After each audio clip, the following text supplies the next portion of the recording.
ഇങ്ങനെയുള്ള ഈ പറയുന്ന സംഘപരിവാർ അല്ലെങ്കിൽ ഇങ്ങനെയുള്ള സംഘമിത്രങ്ങളെ നമ്മൾ ഇനിയും പ്രോത്സാഹിപ്പിക്കേണ്ടതായിട്ടുണ്ടോ? ഈ വേടനെതിരെ കഞ്ചാവോളി പുലിപ്പല്ലി കേസിലെ ഈ പ്രശ്നക്കാരൻ മീറ്റു ആരോപണ കേസിലെ വിധേയൻ, അതേപോലെ തന്നെ ഈ പീഡനവീരൻ, അതേപോലെ തന്നെ പല വിഷയങ്ങൾ ആയുധശേഖരം ഉപയോഗിച്ച കൊലയാളി എന്നൊക്കെ രീതിയിൽ പലരും പല രീതിയിലും വിശേഷിപ്പിച്ചു. എന്നാലും കേരളത്തിലെ ജനങ്ങൾ എത്രയൊക്കെ നിങ്ങൾ പറഞ്ഞാലും വിശ്വസിക്കാൻ പോകുന്നില്ല. കാരണം ജനങ്ങൾക്കറിയാം നല്ലതേതാണ് ചീത്ത ഏതാണെന്നുള്ളത്.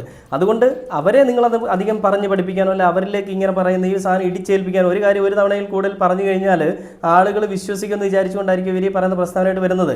എന്ത് തന്നെയാണെങ്കിലും തന്തയില്ലായ്മ ആര് ചെയ്താലും നമ്മൾ എതിർക്കുക തന്നെ ചെയ്യും. ഇനി വേടൻ്റെ പാട്ട് സർവകലാശാലയിൽ പഠിപ്പിക്കുന്നതിനെതിരെയായിരുന്നു നിങ്ങളുടെ വിഷമമെങ്കിൽ ഇതാ ഇപ്പോൾ നിങ്ങൾ കണ്ടോ, വേടൻ്റെ പാട്ട് സർവകലാശാലയിൽ പഠിപ്പിക്കാൻ പോവുകയാണ്.